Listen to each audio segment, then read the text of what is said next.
Welcome everybody to episode 4 of my Bedrock Hardcore series. Today we're finishing up my Scottish village. We're starting off with a little custom willow tree. Now, I call it a willow tree, it's kind of like a willow tree. I consider it a willow tree, even though it's got flowering azalea leaves in it. I use fence posts for the branches, and I didn't really make them mixed up or go in any crazy directions, just because I want it to have a nice shape, and I think it still kind of looks like branches, even though they're all kind of uniform. Now right there, that's what I'm talking about, the flowering azalea leaves. I also use the azalea leaves in it, because I think oak would have worked too. I had a lot of azalea leaves, and I think it looks good with azalea leaves as well. So I thought I might as well do it. This one I changed up the trunk a little bit, because I wanted to make it like a little bit more thicker at the bottom. And I like this one. I'm going to make like a couple more. I start adding a couple of the azalea shrubs around because I built this either pre 1.17 or I hadn't gotten moss yet.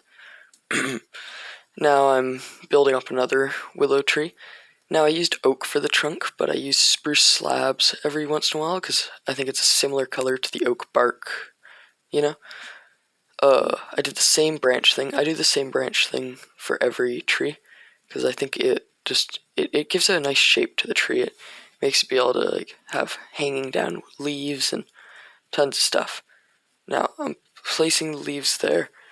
I messed up placing the leaves a little bit, but that's fine. I just mowed them down. But this one I made the tree a little bit taller than the other one. Now I think this is the only one that I do this with, and I think it adds a bit of different stuff to it. Now, of course, I'm building a willow tree on the other side of the road, with the other side of the village that I built up in the other video. Now, this is like the poorer side of town, and the part I'll be working on today is going to be the more rich side of town. So I'm going to have more wooden roofs, and I will still have like one grass roof I think I added, but for the most part it's wooden roofs and a lot more fancy houses with some supports as well. I'm building up my last tree here. I like to make it not just a straight line going up. I think that helps it a lot. It's quite similar to my custom palm tree, except my palm tree I didn't add any like oak or any wood for that matter, like fences as branches. And I think it's like different enough that it works as a willow tree. Also, I use jungle for my palm trees in my desert village. Anyways, finishing up this, I start working on the road. Now, working on the road, I just use the same road as I did on the other thing, a mix of gravel and cobblestone. I like to make it kind of beaten into the normal road that leads to the desert city and the hunting village, and soon my beach city, if I ever hook it up. Then I built the road for the other side, killed the pig. Then I start breaking this, and I end up making it a little like market. Now, I think it's pretty cool to add market stalls to your villages, because they just like take up a bit of space. They're very easy to make, but they just add so much atmosphere, like the bright colors and stuff. I don't know, I'm just a very big fan of market stalls.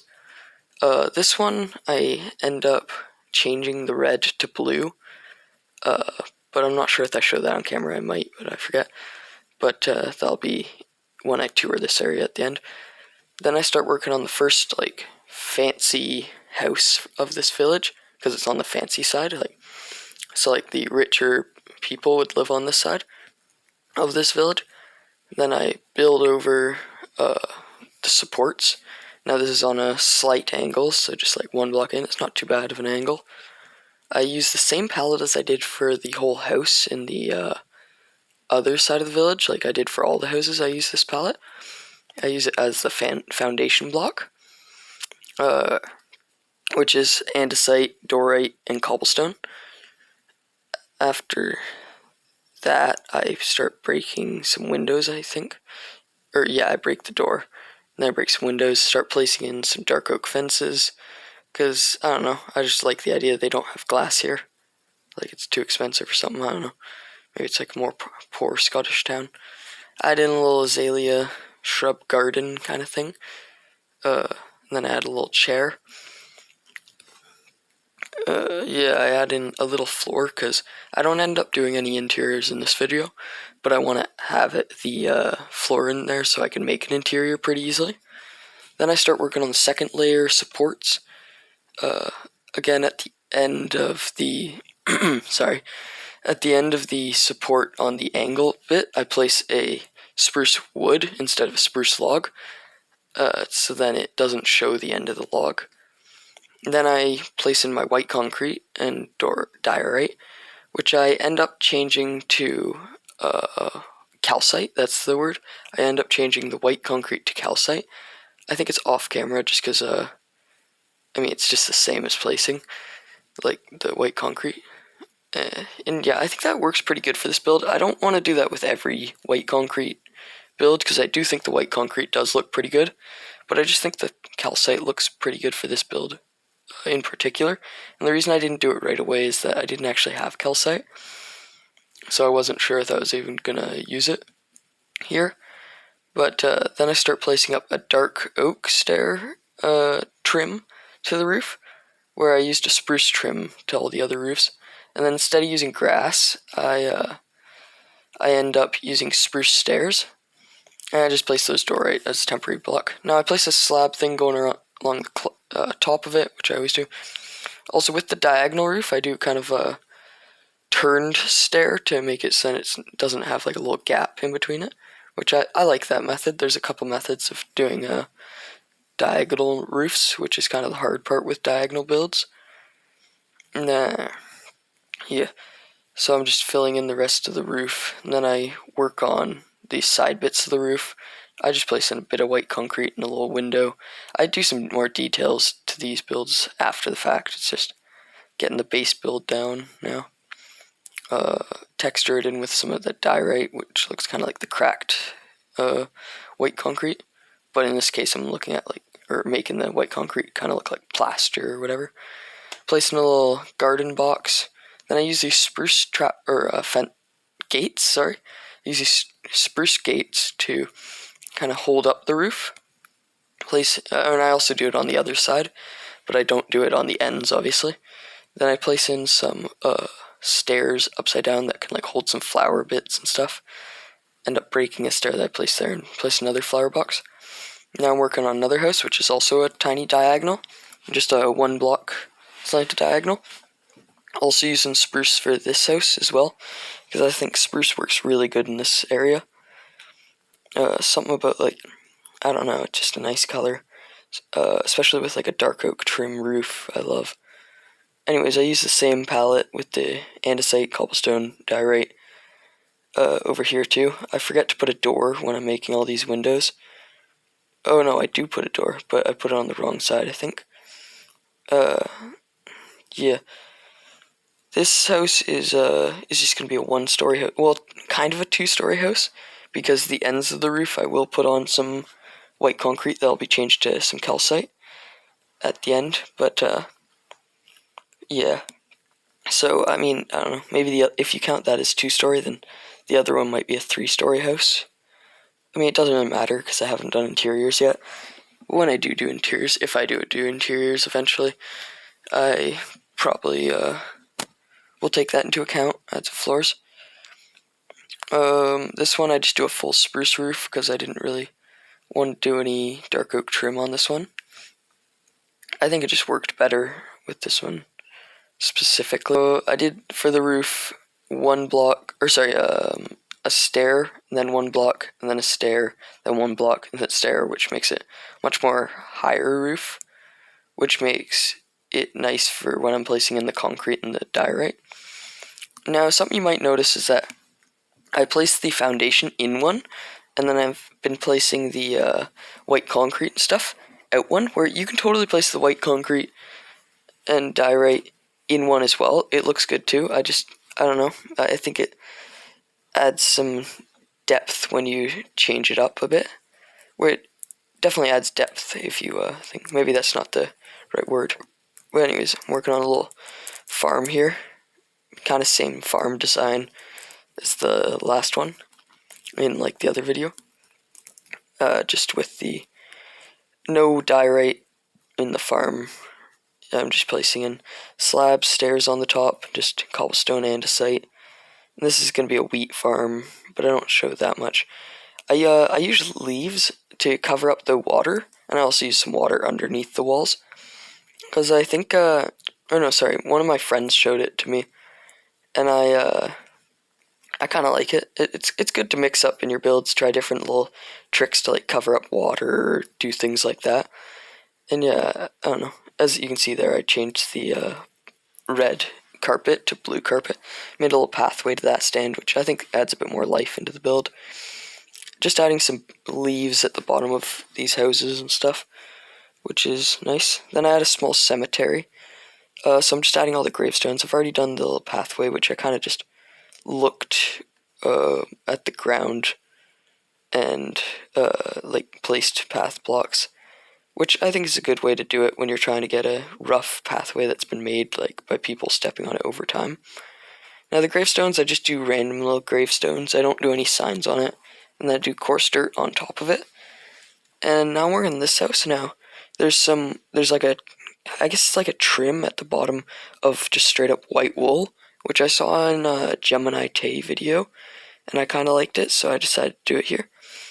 Then I add in the calcite, and as you can see, the other buildings have calcite now instead of the white concrete.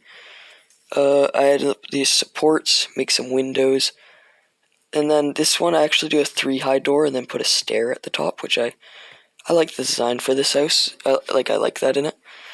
The windows, I do 2-high windows. I did like a 4-high house, where usually when I'm doing a small house like this, I do a 3-high house, but I mean, there's nothing wrong with a 4-high house. This is also going to be a 1-story or 2-story, depending on how you look at it. I guess it'd be a 2-story. What am I talking about? I placed up the dark oak trim, and this one I actually do add the grass to it, because I wanted to showcase that as well a little bit on this side. I had to break some of the willow tree to add it in, but that's fine. Building up, doing another roofs. I don't know, they take a while. I had to break off that because I think I replaced that stair, but I needed it to place the stair on the roof. Now, I change out the windows with spruce windows, or dark oak, one of the two. Then I add in this second layer. Now, I did do this one in one, where I did the rest out one, where, you know, you could really just have fun with your builds, just change it up a bit. Then, as I talked about, I put the grass in, bone mealed it, got rid of the flowers for some reason. I don't know, I mean, it wouldn't make, I guess it would make sense, because, like, the seeds could get up there. But anyways, then I just placed some dark oak slabs there to cover up the grass a little bit, but not fully, which I kind of like. Placed in the wall over here. Placed in that, did the same thing as I did on the other side. Which, yeah, it's kind of nice kind of seeing it, because it kind of looks like they actually built it. Then I did a wall around the entire village of just spruce fences. And I like this wall. Like my other hunting village that I haven't actually shown on a video because I built it before I started YouTube, I did a stone or cobblestone fence, which would also look good here because it's kind of like Scottish architecture, I think. I haven't done a lot of research on Scottish architecture. I'm just basing this whole village on just one little like town I saw on Google Images when I looked up Scottish or medieval Scottish villages. But I don't know. This looks pretty good. I think it kind of resembles Scottish villages. Then I just spammed a bunch of bone meal. Then I added a little wagon that you could have seen there, but I don't know. It's kind of ridiculous. It's just kind of funny. There's my friend who showed me that leaf trick. This is complete, by the way. This is just the tour at the end. Here's the graveyard. I really like how this turned out. I liked how big it was. Where at first I was just considering doing that one poor side of the town. But then I thought, well, it wouldn't really make sense if it was just connected to the road and just doing that side. So I thought if it was both sides of the road, it would make a bit more sense with the village. Yeah. Oh, and as a little extra bit, I'm showing off my friend's village he did. So, yeah, he built up a couple houses, some little markets, did some little gardens. He used a lot of different texture into his sandstone house, which I liked, with the cut sandstone. I think he even added like endstone brick, which I do tend or want to include some endstone brick in some of my houses. They look pretty nice. He added some little spruce trapdoor fence bridges, which look nice. There's a little barn. It doesn't have much inside, but you know. He has some little gardens over here, which looks kind of nice, or pretty nice. It looks good. Then he murdered this little baby llama. Then he built this little waterfall, which I'm a huge fan. That's like coming out of like an underwater cave or something. Anyways, hope you enjoyed the video.